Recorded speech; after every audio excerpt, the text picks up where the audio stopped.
Hi friends, red colour masala வீட்டிலே பண்ணலாம். அவ்வளோ ஈஸி. கொஞ்சம் பொருள் தான், டக்குன்னு பண்ணிடலாம். நம்ம இது மழைக்கு நல்லா சுட நாமளே செஞ்சு சாப்பிட்லாம். ஃபஸ்ட்டு ஒரு கப்பு ஃபுல்லாக ரெட் கலர் எடுத்துக்கலாம். நம்ம 2 ஸ்பூன் கார்ன்ஃப்ளவர் மாவு சேர்த்துக்கலாம். 1 ஸ்பூன் கடல மாவு சேர்த்துக்கலாம். 1.5 ஸ்பூன் அரிசி மாவு சேர்த்துக்கலாம். காரத்துக்கு தேவையான அளவு மிளகாத்தூள் சேர்த்துக்கலாம். நான் 1 ஸ்பூன் மிளகாத்தூள் சேர்த்துருக்கேன். டேஸ்ட்டு தேவையான அளவு உப்பு சேர்த்துக்கலாம். அதுவும் 1 ஸ்பூன் நான் உப்பு சேர்த்துக்கிறேன். நல்லா மிக்ஸ் பண்ணிக்கலாம். நல்லா இந்த மசாலோடு அந்த வேட்கடலை சேரணும். அந்தளவு நம்ம மசாலாவை மிக்ஸ் பண்ணிக்கணும். கொஞ்சமாக தண்ணி தெளித்து நம்ம பிசைஞ்சிக்கலாம். அப்போ தான் இந்த மசாலா இந்த வேட்கடலை ஒட்டும். நம்ம ஒரேடியாக தண்ணி ஊற்றிட்டா அந்த பிடிப்பு வராது.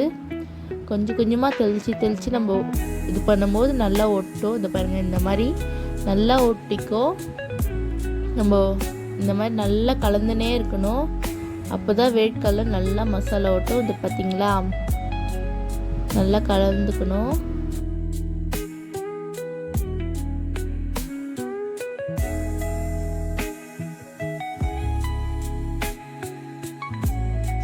எண்ணெய் நல்லா காஞ்சிட்ட உடனே நம்ம சிம்மில் வச்சுட்டு நம்ம வேட்கடலை போட்டுக்கலாம்.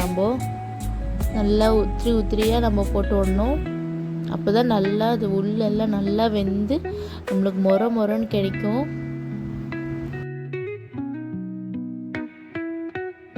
நல்லா ஒரு ஃப்ளேவர் வரதுக்காக நான் கருவேப்பிலையும் சேர்த்துக்கிறேன். அந்த கருவேப்பிலை சேர்க்கும்போது நல்லா ஸ்மெல்லோடு அது சாப்பிடும்போது அதுவும் கிறிஸ்பியாக நல்லாயிருக்கும் சாப்பிடும்போது. Red colour masala ready. ரொம்ப ஈஸி. கொஞ்ச நேரத்தில் நம்ம செஞ்சிடலாம். நல்லா டேஸ்ட்டாக இருக்கும். நீங்கள் ட்ரை பண்ணி பாருங்கள். தேங்க்யூ. பாய்.